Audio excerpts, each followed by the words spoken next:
Assalamualaikum warahmatullahi wabarakatuh. Selamat pagi, salam sejahtera bagi kita semua. Yang saya hormati dosen pengampu mata kuliah Konsep Dasar IPA, Dr. Sulistiorini MPD, dan yang saya cintai teman-teman sekalian. Pada hari ini saya Agneta Putri Cahyati NIM 14014212282 akan mempresentasikan hasil research dan hasil belajar saya mengenai pewarisan sifat. Langsung saja ke materi yang pertama. Pewarisan sifat. Setiap manusia akan mendapatkan pewarisan sifat dari orang tuanya. Pada dasarnya, pewarisan sifat atau hereditas adalah penurunan sifat dari induk parental ke anak filial.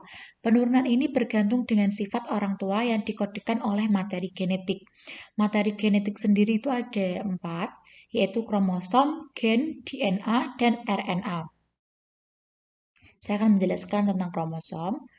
Kromosom adalah komponen yang tersusun dari benang kromatin. Ini terletak di nukleus berupa benda halus yang berbentuk lurus atau bengkok. Kromosom terbagi menjadi 2, yaitu autosom dan kromosom kelamin atau seks kromosom. Autosom adalah kromosom yang tidak memiliki hubungan dengan penentuan jenis kelamin.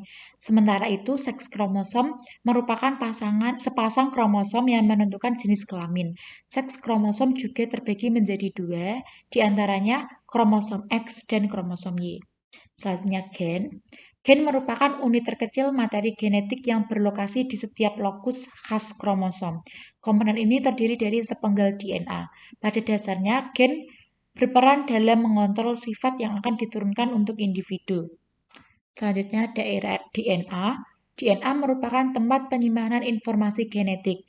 DNA tersusun dari rangkaian nukleotida yang berupa gula deoksiribosa, gugus fosfat, dan basa nitrogen. Basa nitrogen DNA terdiri dari golongan purin yaitu adenin dan guanin serta golongan pirimidin yaitu timin dan sitosin. Selanjutnya ada RNA. RNA merupakan penyimpanan dan penyalur informasi genetik. RNA tersusun dari rangkaian nukleotida yang berupa gula ribosa, gugus fosfat, dan basa nitrogen. Basa nitrogen RNA terdiri dari golongan purin, yaitu adenin dan guanin, serta golongan pirimidin, yaitu urasil dan sitosin. RNA terdiri dari 3 jenis, yaitu RNAD, duta, RNA ribosomal, dan RNAT transfer. Selanjutnya yang kedua saya akan menjelaskan hukum pewarisan sifat. Ada hukum Mendel 1. Perkawinan monohibrid adalah suatu perkawinan yang hanya memperhatikan satu beda sifat saja. Misalnya, hanya memperhatikan warna biji saja atau warna kulit saja. Perkawinan monohibrid adalah bentuk pewarisan sifat yang sederhana dan merupakan dasar dalam memahami mekanisme pewarisan sifat. Dalam percobaannya, Mendel menggunakan Pisum sativum atau kacang ercis. Alasan Mendel menggunakan kacang ini adalah yang pertama, tanaman ini memiliki banyak sifat yang berlawanan sehingga pada keturunannya dapat diamati sifat yang diwariskan. Yang kedua, tanaman ini dapat melakukan penyerbukan sendiri secara alami, tetapi dengan mudah juga dapat dilakukan penyerbukan silang. Yang ketiga, tanaman ini bertunas, berbunga, dan berbuah pada satu musim sehingga dapat diketahui hasilnya. Yang keempat, tanaman ini menghasilkan banyak biji sehingga sangat membantu dalam analisis karena sampelnya banyak. Dalam Mendel 1 atau persilangan monohibrid itu ada namanya kasus dominasi penuh. Persilangan pada kasus dominasi penuh akan terjadi apabila sifat gen yang satu lebih kuat dibandingkan dengan sifat gen yang lainnya. Akibatnya, sifat gen yang lebih kuat itu dapat menutupi sifat gen yang lemah. Dalam hal ini, gen yang memiliki sifat yang kuat disebut gen dominan, dan gen yang memiliki sifat yang lemah disebut gen resesif. Persilangan antara bunga mawar merah M besar dengan bunga mawar putih M kecil dengan gen M besar bersifat dominan penuh terhadap M kecil. Lakukanlah persilangan sampai mendapatkan F2. Seperti pada gambar di samping. Berdasarkan persilangan di samping, kita bisa mengetahui perbandingan fenotip dan genotipnya. Perlu diingat, kalau fenotip adalah sifat yang tampak. Jadi, berdasarkan hasil F2, kita bisa tahu kalau perbandingan fenotipnya adalah 3:1, 3 sifat merah banding 1 sifat putih. Sedangkan untuk perbandingan genotipnya diperoleh M besar banding M besar M kecil dibanding M kecil, yaitu 1:2:1. Selanjutnya ada kasus dominasi tidak penuh atau intermediate. Persilangan pada kasus intermediate terjadi apabila sifat dari kedua gen sama-sama kuat. Jadi tidak ada gen yang bersifat dominan atau resesif. Persilangan antar bunga mawar merah M besar dengan bunga mawar putih M kecil dengan M dan M sama merupakan gen dominan. Lakukanlah persilangan sampai mendapatkan F2. Terjadilah seperti pada gambar. Lalu dihasilkanlah perbandingan fenotip dan genotipnya. Perbandingan fenotipnya yaitu merah banding merah muda banding putih, 1:2:1. Perbandingan genotipnya adalah M besar banding M besar M kecil dibanding M kecil, 1:2:1. Selanjutnya saya akan menjelaskan tentang hukum Mendel 2. Berbeda dengan persilangan monohibrid yang hanya memperhatikan satu sifat benda, maka persilangan dihibrid adalah persilangan antar dua individu sejenis dengan dua sifat beda.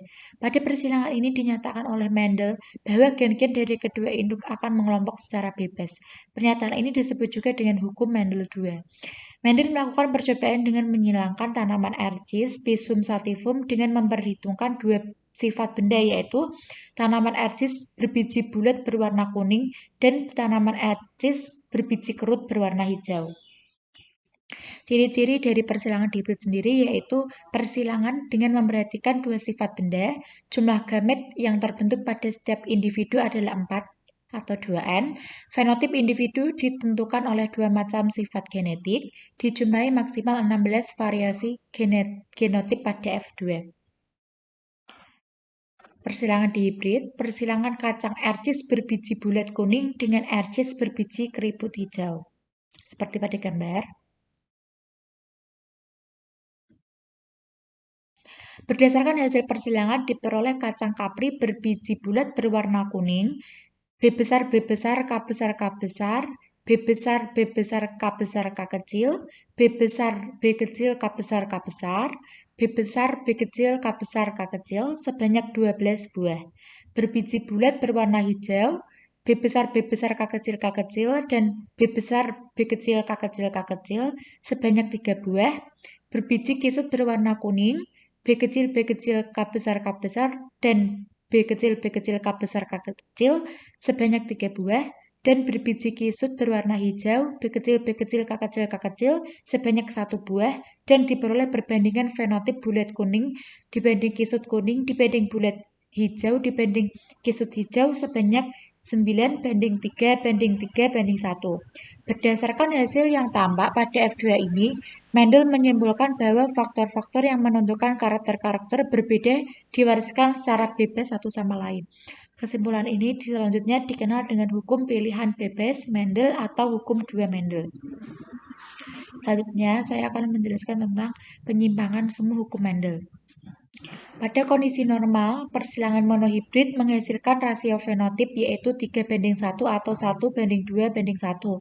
Sedangkan persilangan dihibrid menghasilkan rasio fenotip yaitu 9:3:3:1. Pada kenyataannya, tidak semua persilangan menghasilkan rasio atau perbandingan fenotip yang sesuai dengan hukum Mendel. Terdapat beberapa kasus menghasilkan rasio fenotip yang menyimpang dari hukum tersebut. Hal ini disebabkan oleh beberapa gen yang saling mempengaruhi pada saat pembentukan fenotip atau keturunan. Meskipun demikian, rasio fenotip ini masih mengikuti aturan hukum Mendel, sehingga hasil rasio fenotipnya dapat dikatakan sebagai penyimpangan semu hukum Mendel. Penyimpangan semu hukum Mendel sendiri ada atavisme, kriptometri, polimeri, epistasis, hipostasis, dan komplementer. Saya akan menjelaskan tentang atavisme terlebih dahulu. Atavisme penyimpangan semu hukum Mendel yang pertama adalah atavisme. Atavisme adalah interaksi antar gen yang menghasilkan filia atau keturunan dengan fenotip yang berbeda dari induknya. Selanjutnya, kriptometri. Kriptometri adalah peristiwa tersembunyinya gen dominan jika tidak berpasangan dengan gen dominan lainnya. Jadi, jika gen dominan tersebut berdiri sendiri, maka sifatnya akan tersembunyi atau kriptos. Selanjutnya adalah polimeri. Polimeri adalah interaksi antar gen yang bersifat kumulatif atau saling menambah. Jadi, gen-gen tersebut saling berinteraksi untuk memengaruhi dan menghasilkan keturunan yang sama. Selanjutnya ada epistasis hipostasis. Epistasis hipostasis merupakan peristiwa ketika gen yang bersifat dominan akan menutupi pengaruh gen dominan lainnya yang bukan alelnya. Gen yang menutupi disebut epistasis, sedangkan gen yang ditutupi disebut hipostasis. Selanjutnya ada komplementer. Penyimpangan semu hukum Mendel yang terakhir adalah komplementer. Komplementer adalah interaksi antar gen dominan dengan sifat yang berbeda yang saling melengkapi sehingga muncullah fenotip tertentu.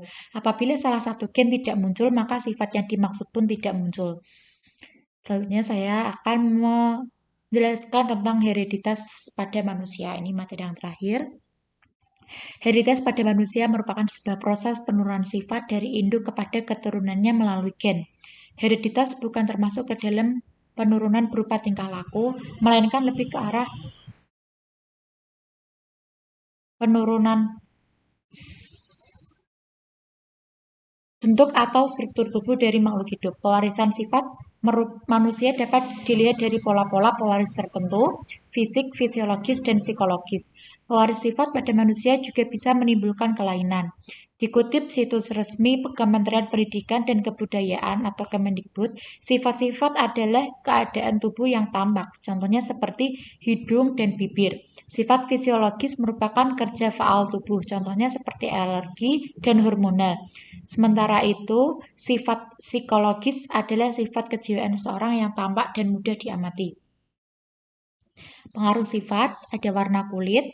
Warna kulit manusia berbeda-beda dan itu dipengaruhi oleh gen. Pada gen ada 3 macam, yaitu gen A, B, dan C, yang mengkode pembentukan pigmen kulit yaitu melamin.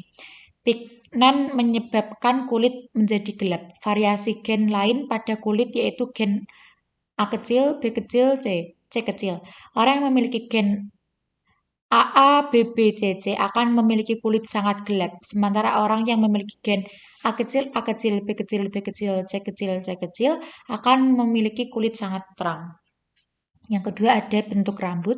Bentuk rambut juga dipengaruhi oleh gen. Ada 2 macam gen yang dapat mengendalikan rambut, yaitu gen C atau dominan untuk rambut kering dan keriting dan gen S resesif untuk rambut lurus. Jika salah satu dari kedua gen tersebut dan mendapatkan campuran, maka rambut akan menjadi berombak atau C besar S kecil. Selanjutnya ada cuping telinga. Pewarisan sifat manusia bisa juga dilihat dari cuping telinga. Jika kamu mengamati ada yang cuping telinganya melekat dan terlepas, tipe perlekatan cuping telinga dikontrol oleh gen yaitu gen G besar untuk cuping telinga terpisah dan gen G kecil untuk cuping telinga melekat. Jika memiliki gen G besar akan memiliki tipe pelekatan cuping telinga terpisah, sementara yang memiliki tipe pelekat cuping melekat memiliki gen G kecil. Selanjutnya ada kelainan sifat, ada albino, buta warna, dan hemofilia. Apa itu albino? Albino merupakan kelainan yang disebabkan adanya zat warna atau pigmen yang disebut zat melanin. Pigmen melanin berfungsi untuk melindungi kulit dari sinar ultraviolet. Tidak adanya pigmen kulit membuat penderita lebih rentan terserang kanker kulit. Kulit juga mudah melepuh dan terkena sinar matahari. Gen penyebab kelainan ini bersifat resesif, gen A.